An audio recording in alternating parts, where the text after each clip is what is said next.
Bonjour et bienvenue sur la chaîne pour une nouvelle vidéo à propos d'Oak Island. Aujourd'hui, on va s'intéresser à la formule. Je vais juste vérifier que c'est bien en train d'enregistrer, pardonnez-moi. Ouais, c'est bon. La formule, pourquoi on est revenu sur la formule? Parce qu'avant-hier, Michael et moi, on a eu une discussion sur plein de choses, et notamment sur la formule.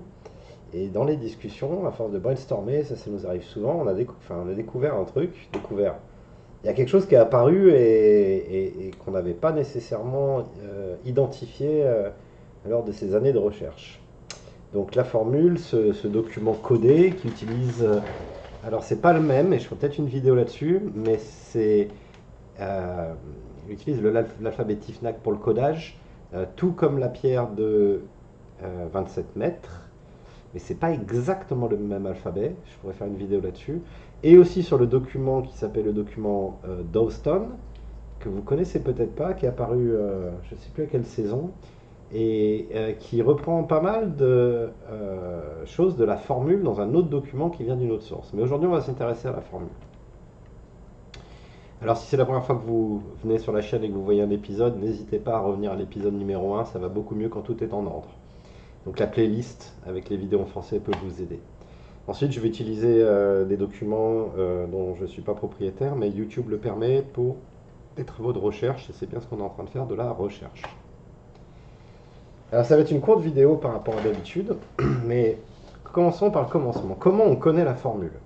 La formule, on la connaît parce qu'elle est apparue dans le show La Malédiction d'Oak Island.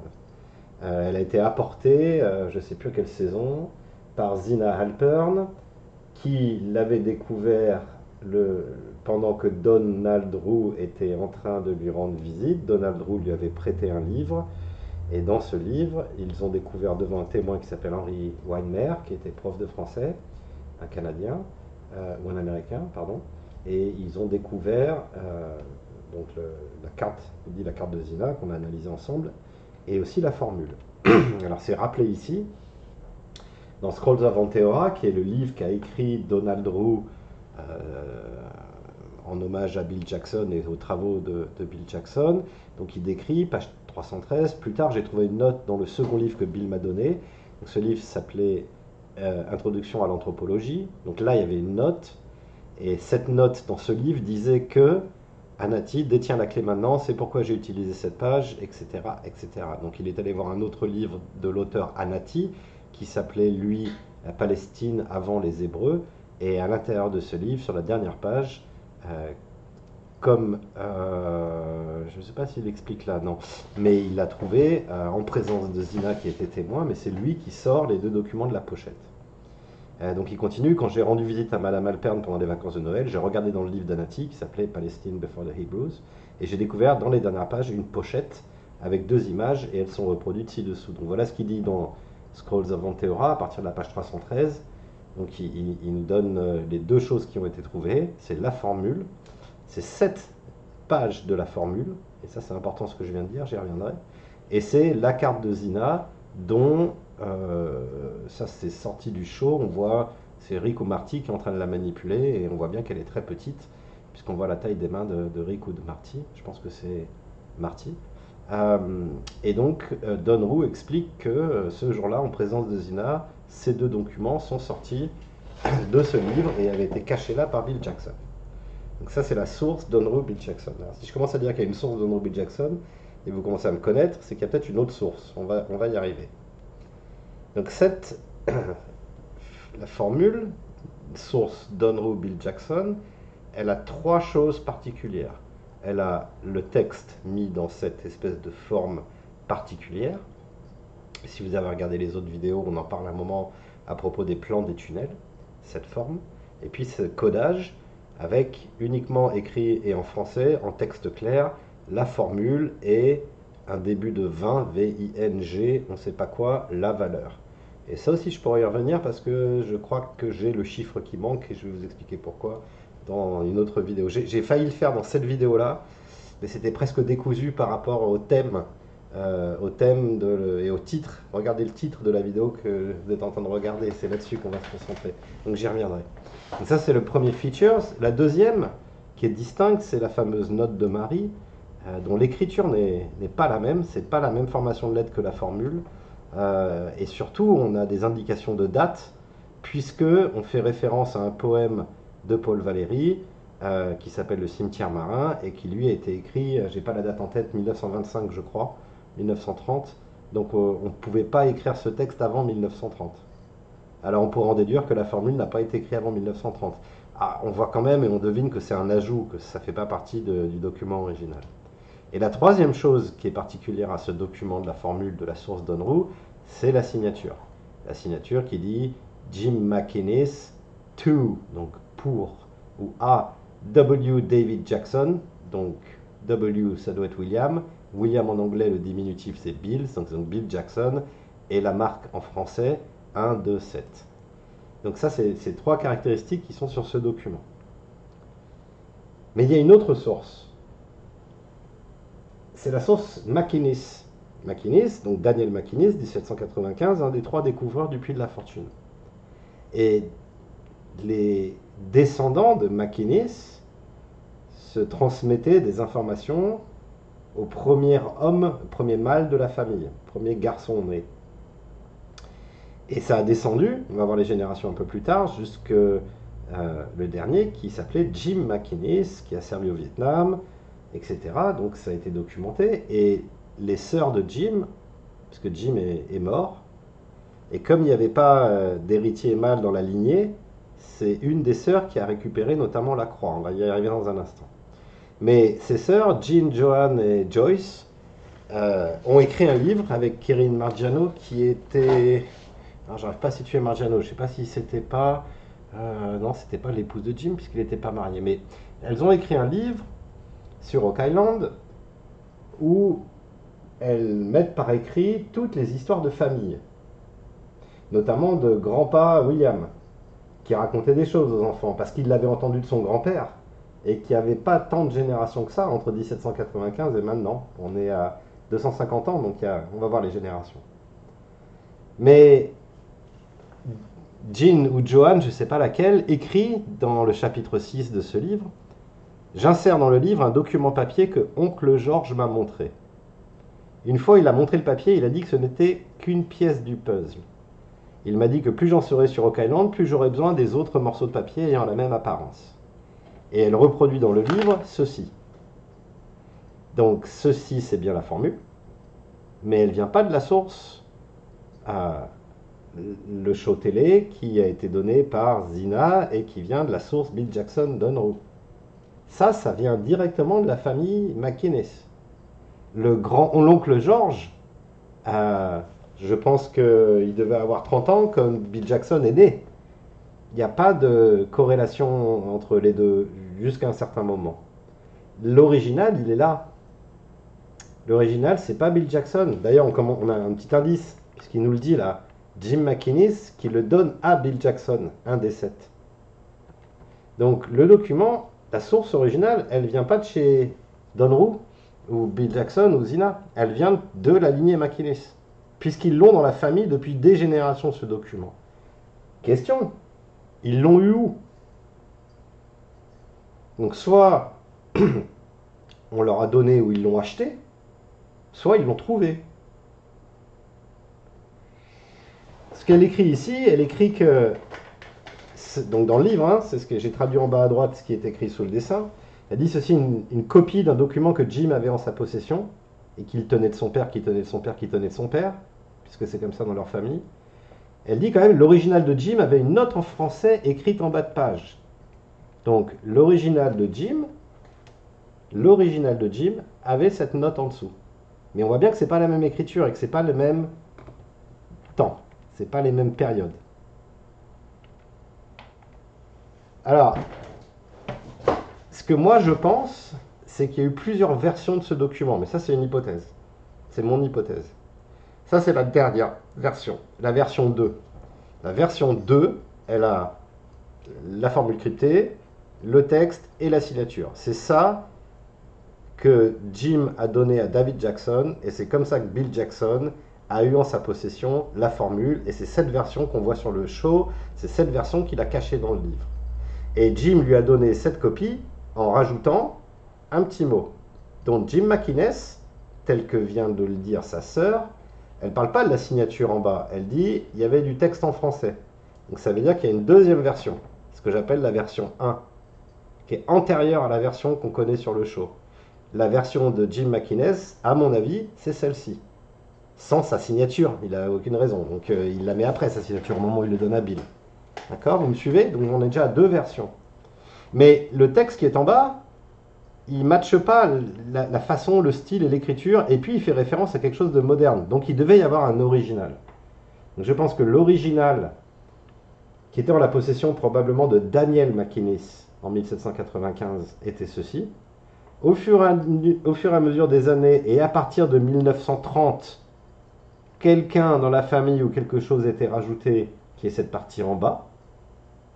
Et puis, récemment, dans les années 70-80, Bill Jackson a croisé Jim McInnes, et Jim McInnes lui aurait donné cette version-là avec sa signature en bas. Moi, c'est comme ça que je comprends les choses. Alors, revenons dessus. Donc, l'hypothèse que je mets, c'est que l'original, c'est la version possédée par McGuinness depuis Daniel. C'est celle-ci. Et dans le chapitre 1, Jim McInnes explique que les connaissances de Jim, son frère, à propos d'Oak Island, sont uniques et plus de détails peuvent être trouvés dans les chapitres suivants. La seule chose que nous pouvons affirmer quant à la croix en or, qu'on a vue sur le show, cette croix-là, c'est qu'elle est propriété de la famille depuis toujours. Notre père l'a portée après que Grandpa Bill soit décédé. Et nos oncles étaient envieux que mon père, Ambrose Lindsay McInnes, l'ait reçu en héritage, puisque c'était le frère aîné. Puis, quand Ambrose est décédé, notre frère Jim l'a porté avant son tour de service au Vietnam, et nous l'avons toujours vu avec. Et Joan ajoute que Jim lui aurait dit un jour que plusieurs artefacts avaient été trouvés lors de la première fouille en 1795 et qu'il les avait mis dans 3 petites boîtes pour les familles McInnes, Vaughan et Smith. Donc la légende de la famille, et eux ils y croient dur comme fer, c'est que cette croix, dont ils en parlent plus longuement dans le livre, ils ont été la faire expertiser, etc., que cette croix a été trouvée lors de la première excavation. Donc d'un côté, il semblerait qu'on ait des artefacts et des choses qui ont été trouvées dans la première excavation. Les preuves matérielles seraient cette croix en or, et puis les histoires que Jim racontait. Et cette croix, si on lit le livre, la croix, elle a une grande importance dans la famille. Elle était passée de père en fils, etc., etc. Et il disait, la croix là, ça, c'est la solution à l'énigme. C'est ce qu'il disait quand il se le transmettait. Mais revenons à la formule. Donc il semblerait aussi que les McInnes auraient eu cette formule assez tôt dans l'histoire d'Oak Island en leur possession, avant qu'elle soit modifiée, puis partagée avec Bill Jackson. Est-ce qu'on pourrait se dire qu'elle faisait partie des objets qu'ils ont trouvés en haut du puits, avec la croix? J'y reviendrai. En tout cas, ici, voilà cette famille McInnes. Donc j'ai pris ça du livre. Hein. Donc on a le fameux Jim, qui était le dernier porteur de la croix. Joan et Jean sont ses sœurs. Leur père, c'est le Ambrose qui était là, donc en moins d'une génération. Le fameux Grandpa Bill, celui qui disait aux enfants d'aller chercher une trappe qui était à pas moins de 20 cm sous terre et qui conduisait directement au tunnel de l'île pour les amuser ou parce qu'il savait quelque chose. Grandpa Bill, il est là. Et au-dessus, le père, il s'appelait George. Son père à lui s'appelait George. Son père était Daniel. Et son père était le Daniel McInnes de 1795. Donc il y a 1, 2, 3, 4 générations jusqu'à William, Grandpa Bill. Et Grandpa Bill, c'est celui qui racontait les histoires aux petits-enfants, donc à Jim, Joan et Jen. Sachant en plus que Jim avait reçu des biens et des artefacts de son père dans la transmission de père en fils. Continuons. Donc, l'hypothèse, je continue mon hypothèse, c'est que la version que moi j'appelle la version 1, qui arrive après l'original, elle a la note de Marie en dessous. Et pourquoi je dis qu'elle a été ajoutée? Bon, l'écriture est différente et moderne, référence à des années du XXe siècle, puisqu'on parle d'une longue maladie le 7 janvier 1978. C'est quand même étrange qu'en 1650, on écrive un texte pareil, parlant de 1978. On pourrait penser plutôt que ça c'est contemporain, au XXe siècle. Référence à un poème de Paul Valéry du XXe siècle, différents types de codage. Ah oui, parce qu'on a décodé tout ça. Donc la formule, on sait qu'elle est codée par une substitution sur un alphabet TIFNAG, alors qu'en dessous, Michael a démontré que c'était une histoire de calcul d'années qui donnait une distance. On l'a aussi dans le début de nos vidéos en français. Et la source en bas est inconnue, elle. Ça, on est d'accord, on ne sait pas qui a écrit ça. Mon hypothèse suivante, c'est que la version 2, c'est Jim McInnes qui donne la version 1 à Bill Jackson en rajoutant un cartouche en bas à gauche avec sa signature pour testifier se dit pas en français, tout à fait, pour démontrer que c'est bien lui qui l'a donné à Bill Jackson. L'écriture en bas à gauche est encore différente de la note de Marie. Le Jim McInnes to W.D. Jackson, c'est pas la même écriture. Et puis on peut se demander, Bill Jackson, il a reçu ça de Jim, mais qu'est-ce qu'il lui a donné en échange? C'est assez précieux comme matériel ça, quand on regarde bien la théorie entière du volt. C'est un des documents qui nous permet de comprendre qu'il y a une rampe, qu'il y a un couloir, un corridor, etc. Et où creuser au Money-Pit. Donc Jim McInnes, par contre, on sait que tous les deux, ils ont eu affaire à la CIA à un moment. Jim travaillait pour la CIA au Vietnam et Bill rendait service à la CIA. Et tous les deux, ils sont passés par New York, longtemps. Puisque Jim McInnes s'était marié avec la fille d'un des boss de la mafia new-yorkaise. Truc de ouf. Intéressant. Alors, pourquoi la vidéo s'intitule Halte ne tairait pas? Parce que moi, j'ai un problème avec cette formule. Et puis, c'est un problème que je vois résolu de façon obscène dans pas mal de forums et pas mal de tentatives d'explication. Si on reprend ce décodage, on a quelque chose qui ressemble, en tout cas la première phrase, elle est complète. Halte, ne terrez pas, creusez à 40 pieds avec angle, blablabla. Ça, vous avez vu, j'ai fait une autre vidéo là-dessus qui explique exactement le décodage ligne à ligne de ça. Il y a un truc qui me chagrine depuis 4 ans que j'ai cette formule entre les mains, c'est le halte, ne terrez pas, creusez. Ok, donc jusqu'à présent, on se met dans la peau de Bill Jackson, il a le document dans les mains, il arrive sur l'île, première instruction qu'il a, c'est arrêtez, ne terrez pas. Et j'ai vu beaucoup de personnes traduire, notamment quand c'est traduit en anglais, do not dig. Non, dig c'est creuser. Terrer en français, terrer en français, terrer en français, ça veut dire remettre de la terre dans un trou, mettre de la nouvelle terre, de l'engrais. Mais ça peut aussi vouloir dire re-remplir un trou qui a été ouvert. Alors que creuser, c'est clair et net, c'est rendre creux en enlevant de la matière. Alors ils ne se sont pas trompés, les gens qui ont écrit la formule. Sinon ils auraient mis halte, ne creusez pas. Et puis pour moi ça n'a pas de sens. On arrive sur l'île et le premier truc qu'on nous demande c'est de ne pas reboucher de la terre dans un trou. Mais on l'a pas fait le trou encore. Et ça c'est quelque chose que personne n'a jamais expliqué parce que c'est particulier, c'est une faute. On sait qu'ils font des fautes, mais ils font des fautes de grammaire, ils font des fautes de... Ils rajoutent des lettres, ils enlèvent des lettres. Mais là le mot il est constitué, il est réfléchi. Donc on nous demande de ne pas remplir un trou, mais de creuser à 40 pieds. C'est quand même étrange. Moi, Et c'est avant-hier, en discutant avec Mike, on s'est dit, mais oui, bien sûr. Pourquoi je vous ai raconté toute cette histoire de McInnes en premier, vous allez voir. Juste pour les curieux, la formule utilise 7 tables de codage entre les lettres et les symboles. Et ça, vous voyez le 90 là, c'est la pierre des 90 pieds qui utilise ce système de codage, qui est pratiquement le même, mais il y a des trous, des fois il y a des caractères qui ne correspondent pas. C'était juste pour la parenthèse. Mais continuons sur notre histoire de terrer et de creuser. Voilà ce qui est probablement arrivé, de ce que j'en déduis des éléments que j'ai en face de moi. En 1795, quand McInnes, Vaughan et Smith creusent, on sait qu'ils descendent pas plus loin de 28 pieds. Et il semblerait, d'après le témoignage de Johan, de ce que lui racontait Jim, de la croix en or et probablement, à mon avis, de la formule, que avant la première plateforme, ici, sous le parterre de pierre ou sur le premier tronçon de 10 pieds, ils ont trouvé des choses qu'ils ont mis dans 3 coffres après. Donc je pense, il semblerait, qu'ils aient trouvé la petite croix en or. Que la famille Vaughan et Smith aurait eu quelque chose, mais là on les a perdus de vue, cette lignée. La lignée McInnes, on l'a encore en accès, puisqu'elle témoigne sur le show. Et serait-il possible qu'ils aient trouvé la formule? Puisqu'on sait qu'ils l'ont dans la famille depuis un sacré paquet de temps. Eh bien, si on reprend ce que la formule nous raconte, elle dit quoi? Elle dit arrêtez, ne remplissez pas le trou.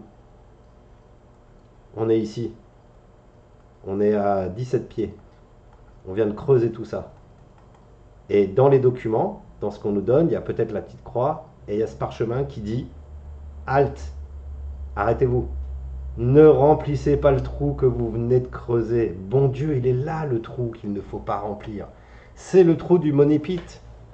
Évidemment, quelqu'un allait commencer à creuser. Mais avec ces instructions, on nous dit quoi? On nous dit creuser à 40 pieds, au niveau des 40 pieds, puisqu'on sait que c'est là qu'est le corridor à 522 pieds. Il y a la rampe, et après la rampe, il y a un deuxième corridor de 1000, 1080, 1000 combien 1065, etc., etc.